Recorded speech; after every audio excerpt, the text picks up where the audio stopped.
Hey, what's up everybody? Today I'm going to show you why I decided not to do a timeshare. Alright, so I've been at this for maybe about 5 hours trying to learn first what the heck is a timeshare, how do they do it. I've zeroed in on the Disney Aillani, which is part of the Disney Vacation Club, DVC for short, as I've been learning and as I was going through this rabbit hole for these last hours.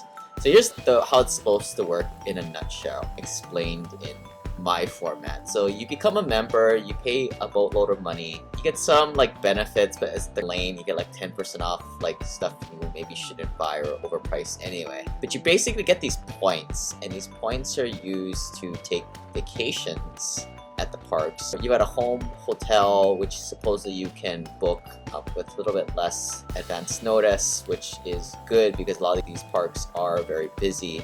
And here's how it works. You're basically paying for points, and the way to distill it down is to break it down how many points you're paying or how many dollars per point you're paying. Normally you're paying about maybe 150 to 200 bucks these days per point. But that's really the first way to realize how much you're paying, and you're comparing it from timeshare to timeshare. Now, if you're new to timeshares and you haven't dug into these reward matrices, it probably doesn't mean very much to what I just said there. But let me find the page where you're like, alright, I want to buy it and I would like to build me a package. It's hard to find here. Alright, so I think I found it. So here's the pitch. You pay a purchase price, a price per point, and it's really tricky how much these points it is to actual stay in a hotel. So this one, I think they've got it the right way. They're gonna try and bamboozle you into a larger stay, but I'm just gonna put it here for something. There's different pricing, different points. The cost per points of a hotel go up in more peak seasons. And this is what they're gonna sell you. They recommended going to the little 200 or 300 points per vacation, and this is why, because certain bedrooms are more expensive. Granted, you gotta figure out how you stay. The deluxe studios are the cheaper ways of doing it. This is the one you want to find, because right now they only have two, Aillani and Disney's Riviera. I live here in Hawaii, so I was looking at this Aillani one, and this is what we're gonna bust out the spreadsheet and really compare the two. Let's just go with something like 200 points, which is not very much, but let's see what that'll get us. So the deal is the purchase price of 40 grand. You get some closing costs and there's some whimsical savings there, but essentially it's 37 grand out of pocket.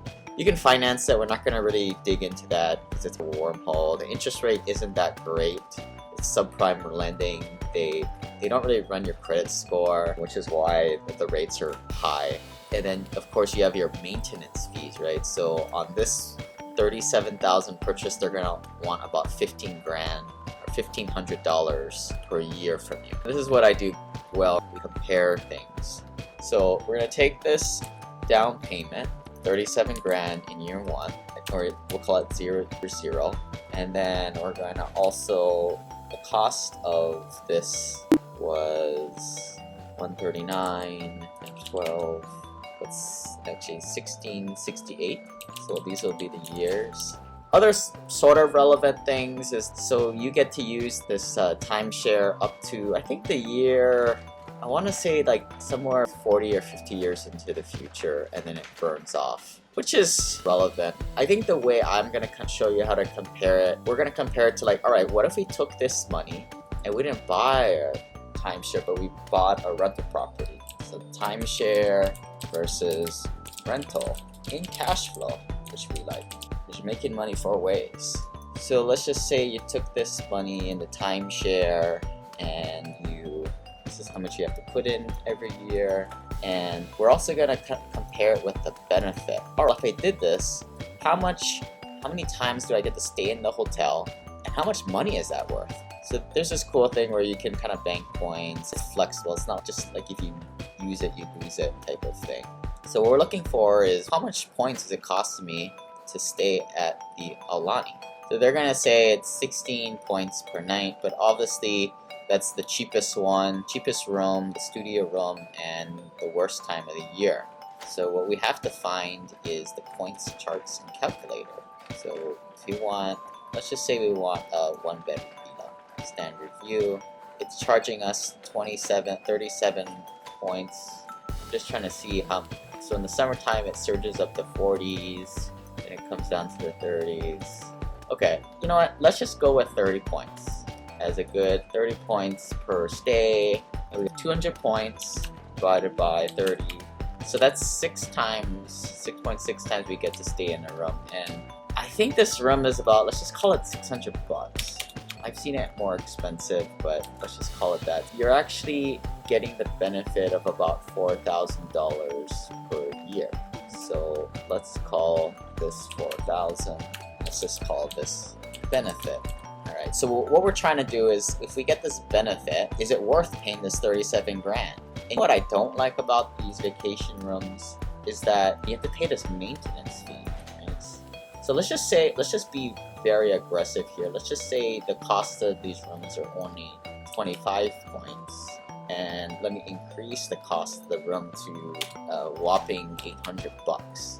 So let's just make a benefit vacation here conservative one to be 6,400 just for kicks. Because I'm gonna show you guys that even if we are very conservative with the benefit of the timeshare, that we're still gonna show that it's better off investing this money in the long run. So I know with 37 grand, I'm pretty sure I can grow this at point. Let's just take 10%, right? What if I just grew my money at 10%? But what if I did it at 15% and 20%? And some of you guys are like, you're crazy, like you're not gonna get anything in 20% out if you don't invest in like Bitcoin or Dogecoin. But I'll show you guys, it's gonna be cool.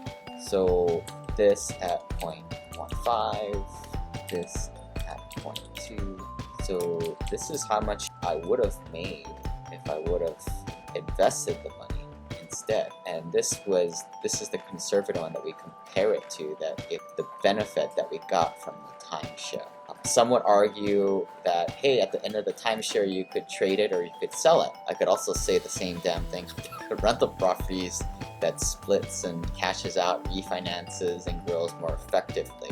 But the question is, how hard do you grow your money? Some people definitely can't get 20% return on their money. If you're able to work your money at 10%, somewhere between 10 to 15%, that's what you're beating this number for sure. And you may be below the 6,400. So what I'm saying here is, maybe we can actually find this magic number here. Let's just call this 12.5%. 12.5%. And this is how you do the math, guys. You always have essentially what we're doing is comparing two different scenarios. So I think that the true value, just to take a conservative estimate, the benefit you're getting from this particular timeshare where you dump in 37 grand, you pay $1,668 every year, is going to be somewhere around $4,600 a year.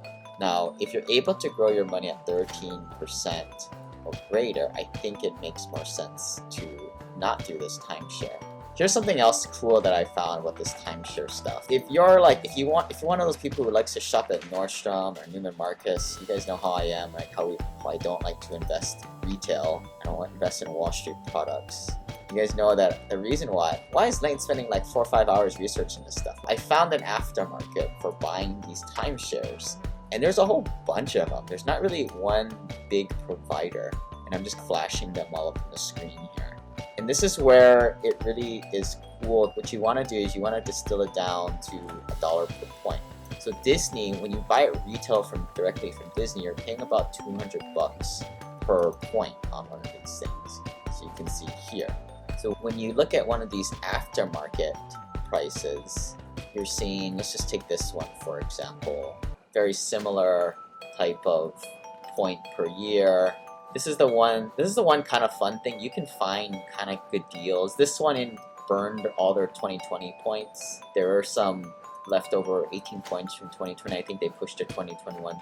So it makes it not super like consistent, and you're definitely getting a discount on this stuff. So let's price this one out and put it into our comparison tool. So in this deal, they're saying, hey, give us 25 grand. You'll buy it from somebody else, and assuming that if you go through a reputable broker, these are pretty legit sales. There's nothing shady or back alley about it. So 27 grand down, change this to 200 200 points. Oh, here's the deed expirations. Expires at 2062. So at that point, your timeshare ain't worth jack. And this is where, if you invest your money, it's going to kick the butt of this, because there is going to be a salvage value at the end, whereas this is not going to be worth anything. Another reason why you don't want to be doing this stuff. So I'm trying to find the maintenance dues, which I think is $8.35. So $8.35 times 200 is $16.70. So that makes sense. That's right spot on. If you see the timeshare here, what it was selling for. So again, I tried to find something that was comparing apples to apples. So this is 200 points if you're buying it directly from Disney, and if you're buying it aftermarket, you can buy it for 27 grand for 200 points. And again, we're using the example of maybe $4,000 per year to get that benefit. So the question is, now if we grew our money at 10, 13, 15, 20% and we invested the 27 grand, at what point does this start to make sense? So if my formulas moved over correctly, which magically they did, this would be the new comparison table. Should I take the 27,600 and plop it into a timeshare, or should I put it into investing in real estate? Now, if I invested in real estate at 15% a year, I would probably come out ahead. Actually, I need to use these numbers. So what we're doing is we're comparing. If I just bold the correct one, I'm going to bold this line right here.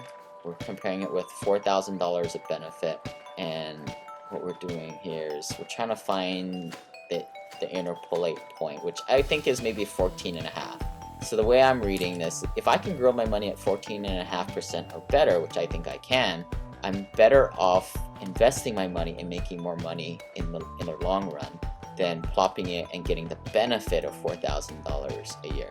So at that point, it's done. That's a long video to come up to that conclusion, but I think people need to see how do you come up to do this and do it yourself so you can play around with the numbers.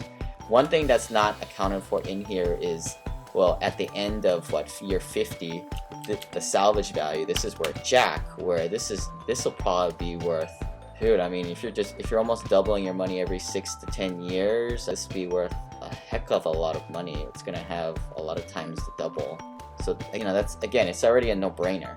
If you can grow your money at I would say 10 to 15% in that range, definitely don't buy the timeshare. Keep the money in your pocket and put it to investments than to doing this stuff. There's a lot of other discussions as I went through all these types of different YouTube channels, and there's actually a very good resource for this stuff. If you really want to buy these timeshares, Disney Vacation Clubs, they have a great YouTube channel, and I think there's 50 episodes. I watched maybe a dozen of them at 2x speed, and it's interesting, but I just didn't really see any value to being a Disney Vacation Club member. The discounts are lame that you get, and I would just rather just pay, even you're paying a higher rate. Like I said, when you do the comparison, you really come out ahead anyway if you just keep your money in your investments and you grow it outside there. But I think this makes sense for a lot of people, because a lot of people just can't grow their money at even more than 5%. So therefore, a timeshare may make sense for them. Another thing that they were saying in a lot of these videos that really got me upset was the story that they used was they went on a vacation their first year and they spent $10,000 and then another $11,000 in the second year. And they're like, well, if we would have bought that timeshare that costed 30 grand, that was pretty much all our points went to vacations at that point. Which, it made sense from one point of view, but it wasn't. When I started to put it on a spreadsheet like this, that logic didn't really make any sense to me. It was bad math, bad logic. Because it doesn't matter. Obviously, you're going to put down a big chunk of money and you're going to seem like you get the crossover point very soon. Maybe even in the first 5 years. But that doesn't matter. What matters is what else could you have done with the money. And let me repeat that again. It doesn't matter where the crossover point. So a lot of people that we help get infinite banking policies, the insurance salesman's always going to try and get them the biggest policy and trying to show all these fancy graphs, right, of the money going up like a hockey stick. But that doesn't matter. What really matters is, all right, what if I didn't do your insurance policy? Or what if I didn't buy this timeshare? What else would I have done with my money in lieu of that? And how would it have grown? And this is what we are attempting to model right here. And this is what a lot of infinite banking models don't show, right? What if you would have bought a rental property or put into those 2 syndications every year instead of putting your money into this infinite banking policy where you have a lot of fees, or in this case, the timeshare? So if you guys have any questions, put it into the comments below. We'll try and do more videos like this, but appreciate it, guys. If you guys want this copy of this spreadsheet that I have that will also help you model very similar arguments, like maybe we'll do a video on buying your house to live in, which I'm not a big fan of, and this spreadsheet will basically show you why. And the other argument, should you buy your car with cash or finance it? You should always finance it, right? Cash is better if you're going to invest it. Now, if you're just going to put cash in your bank account and doing nothing, well, inflation's going to kill you, number one. But you're probably better off taking one of these, timeshare deals. Again, it's good for folks who don't grow their money at all, just like buying a house. If you don't grow your money at all, and especially if you're bad with your money and need a forced piggy bank, that's what buying a house is for. But thanks for listening, guys. If you guys got value out of this, please drop a like, and we'll see you guys next time. Bye.